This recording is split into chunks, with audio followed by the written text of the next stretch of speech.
Dobar dan svima.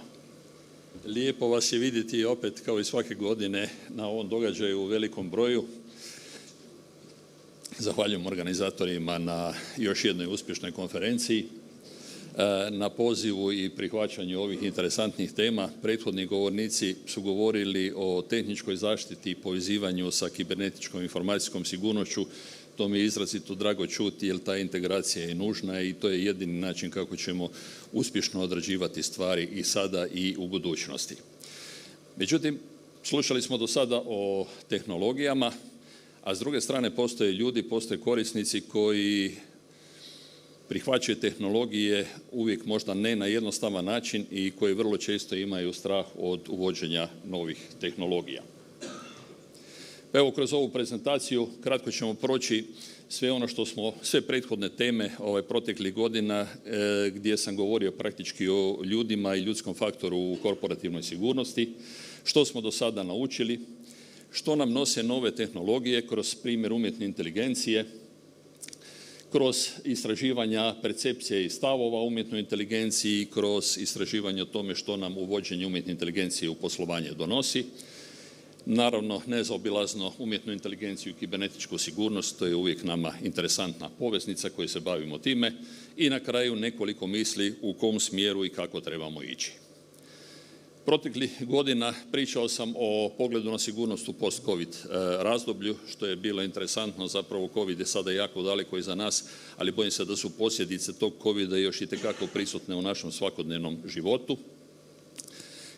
Kasnije smo govorili o ljudskom faktoru u korporativnoj sigurnosti. Ljudi se pojavljuju u više uloga kao korisnici, kao menadžment, kao oni koji donose odluke, kao IT, kao oni koji provode neke stvari s funkcionalnog stajališta, kao oni koji se bave informacijskom sigurnošću i svaka od tih grupa ima svoju rolu, ali u konačnici svi mi, bez obzira na ove specifične role, u konačnici smo i korisnici tih sustava. Okrenuli smo se malo i prema psihološkom pristupu, znači s pomoć kolegice psihologinje utvrdili smo kako se psihologija odražava na informacijskoj sigurnosti. Govorili smo o nekim istraživanjama koja su ukazala na to da će mlađi možda češće pogriješiti, da žene češće griješe od muškaraca ili nasjedaju na phishing mailove, što je bilo interesantno, ali zapravo u pozadini svega je priča o čovjeku, o ljudskoj psihologiji i onome što čovjeka pokreće i što čovjeka čini ranjivim na sve one napade koje dolaze iz kibernetičkog prostora. Prošle godine bili su na dnevnom redu izazovi kibernetičke sigurnosti, ponajprije zbog novih regulativa, DORA u bankarskom sektoru, NIS-a 2, znači u ostalim sektorima, odnosno Zakon o kibernetičkoj sigurnosti koji je u primjeni i koji je sad vrlo aktualan.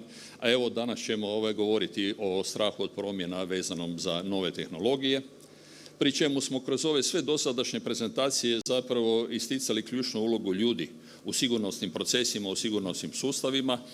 Govorili smo o njihovoj percepciji sigurnosti, o njihovim bojaznima i o tome na koji način podići svijest o sigurnosti i potrebi za promjenama kod sviju nas. Zaključili smo da je potrebno jačati ulogu ljudi u podizanju razine sigurnosti, da je nužna suradnja sa drugim strukama. Kad kažem drugim strukama, primarno govorimo o nama koji smo ovdje, dolazimo iz tehničkih struka ili primarno sigurnosnih struka. Kako bismo bolje razumjeli ljude i načine ponašanja, moramo surađivati sa psiholozima, sociolozima, komunikolozima. Tek zapravo u jednom takvom širem timu možemo bolje prepoznati stvari i moći kvalitetnije djelovati. Također jačati suradnju sa svim relevantnim institucijama, tijelima i onima koji se bave tim područjima.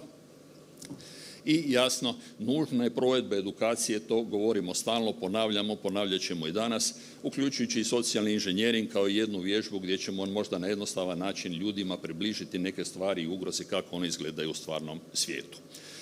Kroz onaj psihološki dio utvrdili smo da edukacija mora biti više od samog predavanja određenih znanja, da ona mora biti usmjerena prema korisniku, znači da korisnik mora zaista osjetiti koje su to stvari koje treba napraviti, možda kroz jedan holistički pristup, evo kako je i ranije bilo rečeno, i mora postojati povratna informacija kako bi korisnik prepoznao radi li ona na dobar način.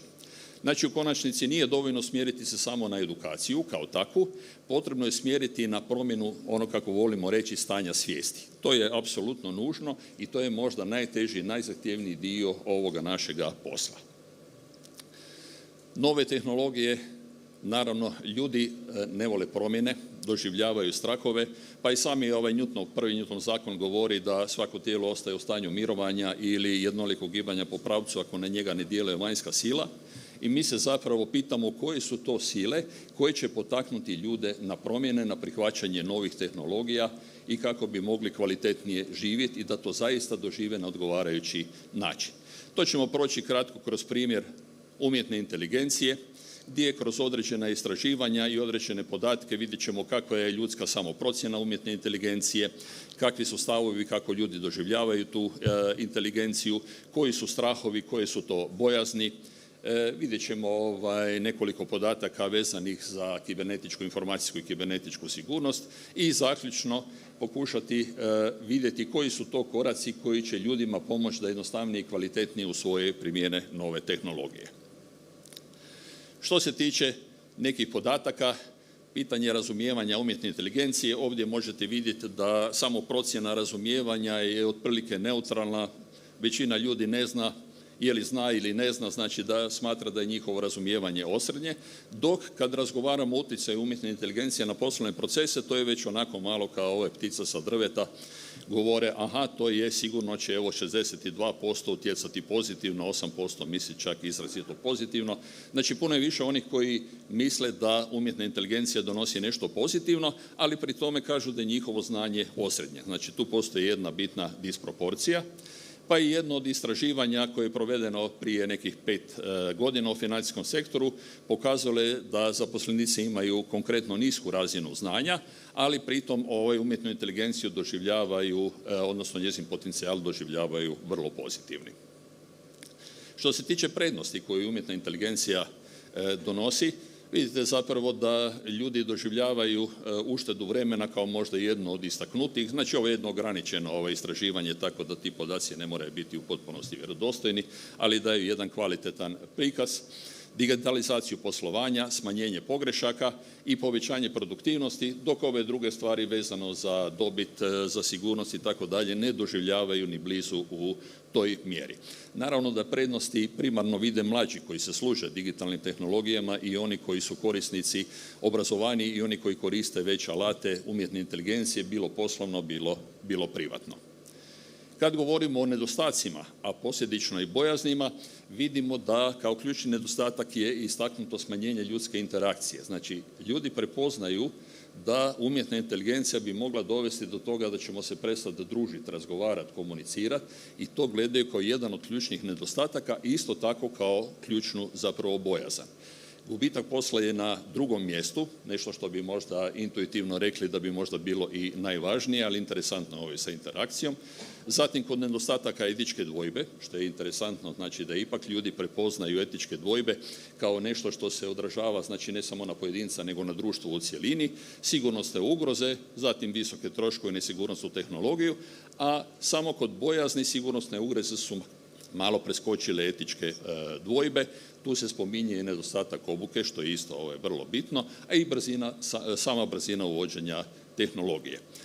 Neka ranija istraživanja iz 2021. u bankarskom sektoru pokazali su zapravo da se radi o istim kategorijama sigurnosti, dehumanizaciji, što bi zapravo bilo smanjenje ljudske interakcije i etička pitanja. Kad govorimo o gubitku radnih mjesta, kad govorimo o strahu od gubitka radnog mjesta, o zamjenjivosti radnog mjesta, znači kao jednoj kategoriji o kojoj najčešće raspravljamo kad je umjetna inteligencija u pitanju, znači pokazalo se da određeni dio ljudi, negdje otprilike 23% se slaže ili u potpunosti slaže s time da će doći do zamjene radnih mjesta u sljedećih nekoliko godina i otprilike 25% je bilo zabrinuto za svoje radno mjesto, odnosno imaju strah od gubitka radnog mjesta. Također, i neka istraživanja koja su provedena u indijskim i europskim bankama uključuju tu zabrinutost, ali ukazuju na to da su ljudi spremni na prekvalifikaciju. Došli smo i do kibernetičke sigurnosti. Kad govorimo o kibernetičkoj sigurnosti, govorimo o dvije stvari. Jedno pitanje koje se uvijek povlači je u kojoj mjeri će umjetna inteligencija pomoći nam da budemo sigurniji, a istodobno, što je već sad malo ulazimo i u etičko pitanje, u kojoj mjeri će umjetna inteligencija pomoći onim zločestima, napadačima da nas kvalitetnije i jednostavnije napadaju iz kibernetičkog prostora. I upravo pokazalo se zapravo da je stav ljudi vezan za jačanje kibernetičke sigurnosti, znači za podizanje sigurnosti, neutralan. Ljudi imaju mišljenje otprilike evo izrečeno kao niti se slažem, niti se ne slažem. Ima i narodski način na koji bismo to mogli reći. Znači otprilike nemaju neku jasnu viziju hoće li kibernetička sigurnost biti bolja uvođenjem umjetne inteligencije, ali apsolutno se slažu s tim i u velikom broju, gotovo 50% njih govori da će sigurno umjetna inteligencija omogućiti napadačima da podignu količinu i kvalitetu napada. Kad kažem kvalitetu, onda ne mislim u pozitivnom smislu, kibernetičkih napada iz kibernetičkog prostora. Istraživanja neka su ukazala na to da zaposlenici vrlo često procjenjuju umjetnu inteligenciju kao sigurnosni rizik, ali zapravo podcjenjuju vlastitu ulogu u toj sigurnosti i to je jedno od pitanja koje se otvara zapravo kako promijeniti ovu percepciju, kako ljude potaknuti da razmišljaju koja je njihova uloga i koja je važnost njihove uloge u kibernetičkoj sigurnosti, jer oni su uvijek u naravi prva linija obrane. I u konačnici, evo kroz sva ova pitanja koja smo prošli, znači što se nameće? Nameće se da je bitna uloga odjela ljudskih potencijala koji trebaju demistificirati uvođenje umjetne inteligencije u poslovanje, smanjiti bojazni zaposlenika, istaknuti razloge uvođenja i prednosti tog uvođenja, biti transparentni u toj komunikaciji, baviti se kvalitetnom pripremom i održavanjem kvalitetnih radionica, edukacija o umjetnoj inteligenciji, razvijati interne resurse, znači unutar vlastitih timova koji će moći pratiti sve te procese na odgovarajući način, osigurati kontinuiranu potporu zaposlenicima. S druge strane, s poslovne strane, pratiti učinke uvođenja umjetne inteligencije, da vidimo jesmo li to odradili na dovoljno kvalitetan i željeni način, a isto tako evaluirati i obuku i vidjeti je li obuka prati zapravo sve one ciljeve koje smo postavili. Naravno, ne smijemo zaboraviti ni suradnju sa drugim tijelima, jer ključna nam je razmjena svih ideja, razmišljanja, što zapravo uspijevamo odraditi na ovakvom jednom skupu, što mi je uvijek drago. I u konačnici zapravo ostaje još niz pitanja za koje vjerujem da ćemo ih raspraviti tamo negdje uz čašu vina kasnije. Hvala lijepa.